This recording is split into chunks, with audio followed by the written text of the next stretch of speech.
Hello, Fitness Nerd here. Today we're going to be doing another installment in our goals series. And we've already talked about the difference between outcome-based goals and process-based goals.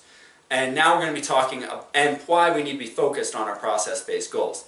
Now we're going to be talking about what those process-based goals should look like.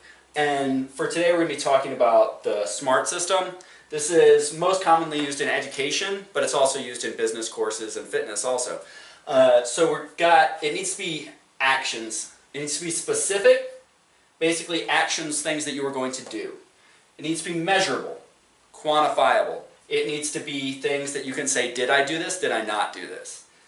So, objective measurements. We need achievable. You need to commit to it. Whatever you say you're going to do, it needs to be something that you can actually do. We're not wishing, we're not having some sort of lofty dream here. What are we actually going to do this week? Okay? It needs to be relevant. We need to know why we're doing it. So if our goal is to lose weight, then it needs to be something that's going to help us lose weight. If our goal is to get more energy, it needs to be something that's going to help us get more energy. If we want to rehab some sort of injury or something, then it needs to be something that makes sense for rehabbing that injury. Okay? Timed. How often are we going to do it? Is it going to be every day? Are we going to do a per week measurement, like twice a week, 3 times a week, 4 times a week? Whatever it needs to be whatever it is, it needs to be timed.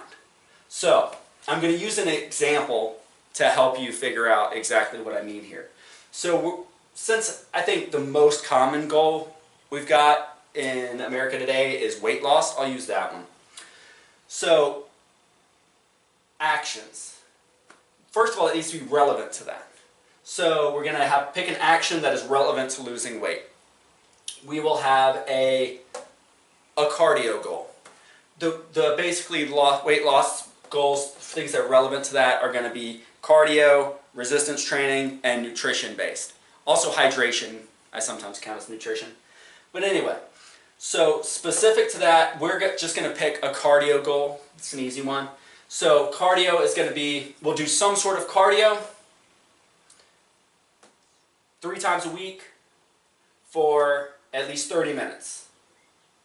Now we've got to decide, I chose 3 times a week and 30 minutes because that is achievable for most people. If this week is crazy, you can say, all right, we're just going to do it twice this week. When we just had my new baby, I only got it done once a week for the first month. But I got it done once a week for the first month. I committed to it. So, since then, that number's going up. But it's specific, it's measurable, it's achievable, and it's timed. And it makes sense for losing weight. So, I hope now you understand all these concepts. Now I'm going to add my own little layer to it. Timed, most people are talking about how often you're doing it, right? I like to add another layer to that. How soon am I going to reassess whether this goal was good? Because here's what I find. People will decide that they're going to work out 4 times a week, and their schedule they can't make it happen, and they feel really bad about it, and they keep missing, and then they feel like a failure. And first of all, identifying yourself that way is not helpful. That's a discussion for another time. But just because you fail doesn't make you a failure. But either way, you have not achieved this goal, and that psychologically is a big setback, and there's a tendency to say, if I can't get 4, then I'm just going to go none. But that doesn't make any sense. What you need to do is decide, all right, I'm going to do whatever I said I'm going to do for a month, or a week, or 6 weeks, or whatever that amount of time is. I'm going to do it without question, and then I'm going to reassess it.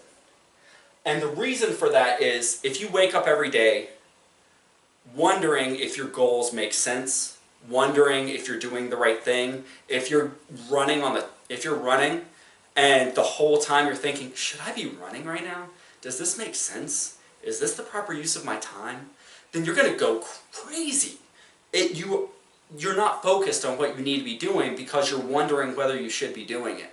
So what you need to do is say, for this week or this month or this 6 weeks or whatever you commit to, you are going to do what you said you're going to commit. You're going to do what you said you're going to do as often as you said you're going to do it, as much as you said you're going to do, exactly like you said you're going to do it, and then later you decide whether it's right.